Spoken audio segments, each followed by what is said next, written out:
And then he said something which I totally agree with.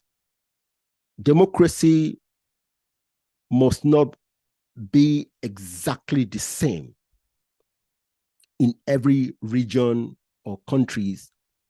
There's need to have some tweaks that aligns with the culture of the place.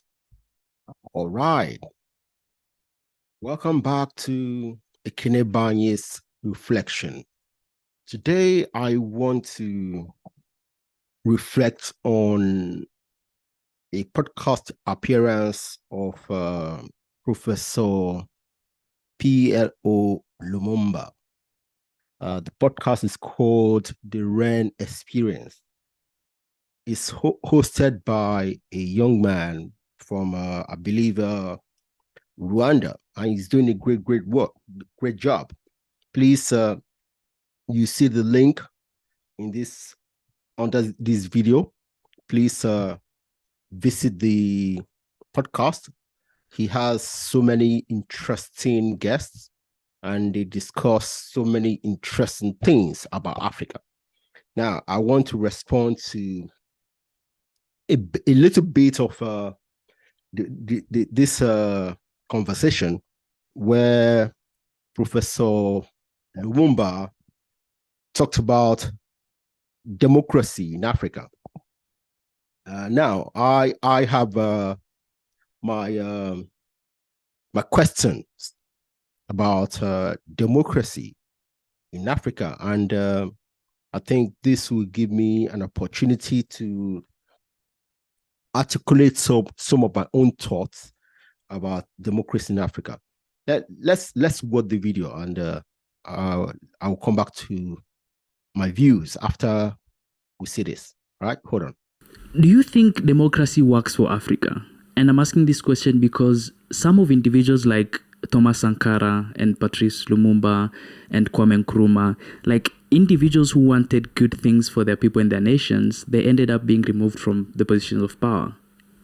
And most of the times, it's usually the West who are doing that. And we can all agree that conflict is a huge industry, especially for Western countries, right? When it comes to Africa and taking resources from the continent. Should Africa have a different governing system? First of all, let us understand the state and status of the post-colonial African state. These are neo-colonial states which were created with the intention that they should not function. I urge you and your audience to read a book written by Ekene Adebayo, The Curse of Berlin, Africa After the Cold War. The Berlin Project was one of the most diabolical projects ever undertaken against any people, dividing us into little countries, and how some given to France, who now call themselves Francophone, some given to the Portuguese, now call themselves Lusophone, some given to the British, calling themselves Anglophone, and complete with organizations which have been created deliberately to ensure that those divisions are alive and well. So it is true that governance system is manipulated. People like Kwame Nkrumah were overthrown through the machinations of the United States of America and the United Kingdom. Patrice Emery Lumumba was also assassinated and removed from power through the machinations of the Americans and the Belgians. And we know many of them have been the victims of this kind of manipulation. Thomas Isidore Noel Sankara was removed through Blaise Compaoré, through the activities of France. We know all these. And they do that because they want to have their puppets in place. And that is the reason why some of us believe that a Pan-African and a united Africa will make sure that we are not susceptible to the activities of these diabolical imperialists. So, which brings me to the question that you've asked, democracy. What is democracy? I mean, the thing that we call democracy has been exported to us and embraced to us means that we have multi-party elections, that we have periodic elections. I no longer use the word democracy, I use the word governance. And I have no doubt in my mind that Africa needs to rethink governance. Governance that will ensure that the people are involved in electing the people who serve them, a governance that will ensure that we have structures of accountability for those who have the honor and privilege of serving their people. If we do that and use whatever term that we want, not necessarily democracy, will create systems that are sustainable. You will have noted in many African countries, immediately after the elections, then there is conflict. Because we have created a system where those who win the elections or those who lose the elections can't agree. Those who lose the elections will always claim that the elections were rigged or stolen. So this idea of creating a political system which is conflictual is not in the best interest of Africa. Africa must rethink, and there must not be any one size fits all. What will be suitable in Nigeria may not necessarily be suitable in Ghana. It may have its own nuances, but there is one golden thread that must pass through it, that the people must be involved in determining who are going to serve them. Once we do that, then we will have an Africa where there is sustainable and sustained leadership that will ensure that the continent grows politically, economically, and otherwise. Okay.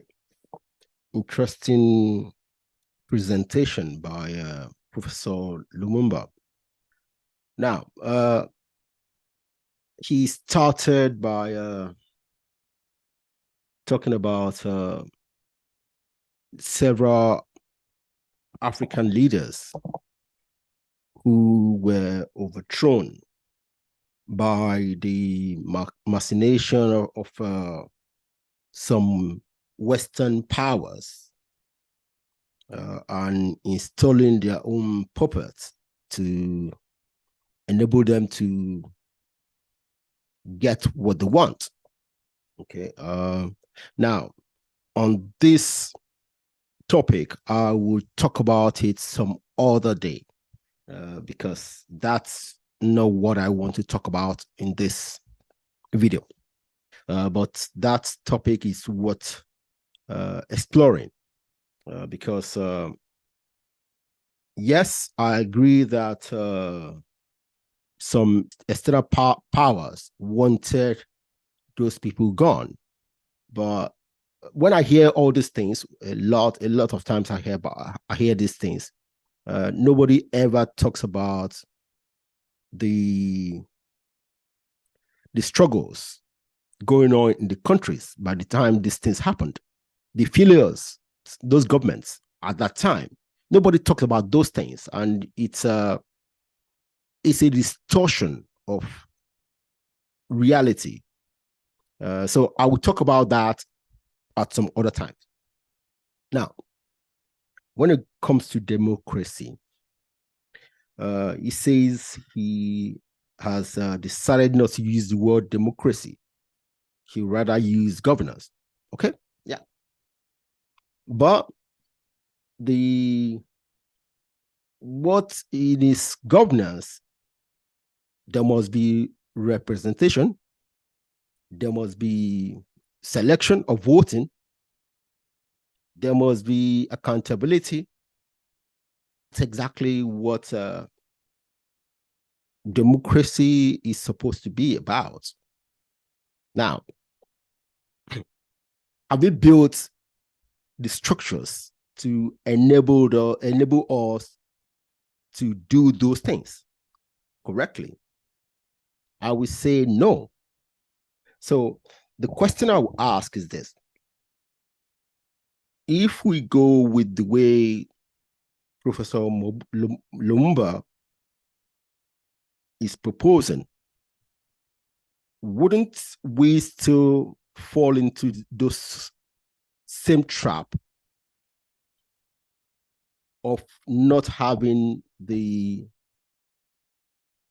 institutions and still have the same problems? I think so. There is a lot of work we need to do to enable us to achieve what he's talking about. And then he said something which I totally agree with. Democracy must not be exactly the same in every region or countries. There's need to have some tweaks that aligns with the culture of the place. Yes, I mean, according to him, the way the system works in Nigeria maybe not be the same way it works in Ghana or Cameroon or Liberia or Kenya. Yeah, that I agree very much. We need to build our governance, democracy, or whatever we want to call it, in a way that aligns with the way the people of the region do things. So this is it. See, for me, the biggest drawback for me is that the goals of every elected government do not align with the goals of the country. And that's because the countries do not have goals. At least no articulated and agreed goals. So every party that comes into power does their own thing. No matter what the previous governments were doing, unfinished, a new government coming to power, they dismantle everything the previous government has done, and they start doing their own thing. That's, for me, a waste of effort, a waste of resources, and each time a new government comes into power, we go back, 10 steps back, and we start building again. And by the time the next election term comes, the new government have done maybe 20% of what they say they want to do. And the new one comes and dismantle everything, and they go back. Okay, that's, for me, that's a recipe for unsustainable development. So what I think is this. You see, each of our countries need to first come together, all the stakeholders, all the political parties, all the leaders from every region of the country need to come together and say, what do we want? What do we want? In education, in industrialization, in jobs, in this, in that, in that, in that, in that, in that. Agree on where we want to be in those specific areas. In our trade, exports, this, we want to be at this level in 30 years time, 20 years time. Decide. And then the political parties to run will now say, okay, this is the goal we agreed to achieve. These are the strategy for our party. These are the things will do to enable us to achieve this. For the next 4 or 5 years, we want to achieve 10% of this, 5% of that, 5% of that, 20% of that. Another party will come. What the other parties say they want to achieve 10%, they say we only achieve 8% of that using our own system, this, that, and then the citizens will now look at the strategy and say, this party I agree with. that party, they do this, they will do this very well, but this particular thing is what we need now.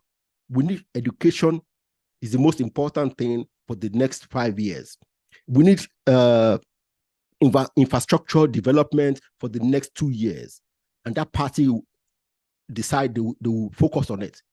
So we use this to vote in the next election. And the party, once a party wins, based on the agreement, okay, as part of the agreement, we will agree whoever wins, everybody will rally around them and help, at least not to truncate what they're doing. Okay, so nobody will disturb them. Yes, we can still criticize what they do if they're not doing what they say they will do. The opposition parties can still criticize, but ultimately, the party who wins election will have the table to run their policies. And then for the next election will be, you say you do 10% of this, you say you do 20% of this, you have not achieved that, this you do, you have overachieved in this, but this is what you say is most important for you, and then you are not achieved it. And then we say this, based on our agreement or the goals we set for ourselves, for our country, these are the main things we needed to do in the first 5 years, and you have not achieved it. On those results, we go to the polls again. Ultimately, I believe we need multiple parties to help us achieve this. Now, according to Professor Lumumba, we should not have rivalry in the political space. I don't really agree. Without rivalry, without jostling, whoever is in power will not do the work. Somebody need to put pressure on them. Some other party who also want to be in power needs to put pressure on them. Competition does wonders. So we need multiple parties contesting for elections. Multiple credible parties contesting for elections. Now, in a country like mine, and most countries, apart from the federal government, there are also state and local government. At state levels, all the stakeholders come together and say, okay, this is what we have agreed at federal level. This is the goal for the country. So in our states, we have this, have that. So these are the areas we can contribute to the goals of the nation. So based on that, they will now come together and agree. We contribute this, contribute that. The parties will now formulate their strategies and contest for elections. And then, just like on the federal government, they will be judged by, the winners will be judged by the level of achievement on those goals. So, see, it might seem very simplistic, but I think something like this would do much more than what we have been doing. We have been doing democracy, achieving very little. In fact, many of our countries are going backwards. See, we need to do something to help us move forward. what we want is progress. What most of our countries are doing is not progress, because we have been doing this now for 60 years. Yes, I know our countries are still young, but with the progress, with the global progress going on, Africa is not meeting the standards that we should have. See, there's so many countries around the world that were colonized, like Africa, that were independent around the same time as African countries. Like in my last video, I talked about Singapore, Malaysia, South Korea. There are so many places where they are doing a lot better. So if any other countries are doing much better than us, then it tells me, and it should tell all of us, that we can do better. We can do better. All right. So please like this video, leave a comment, and subscribe to the channel. All right. Take care. Bye.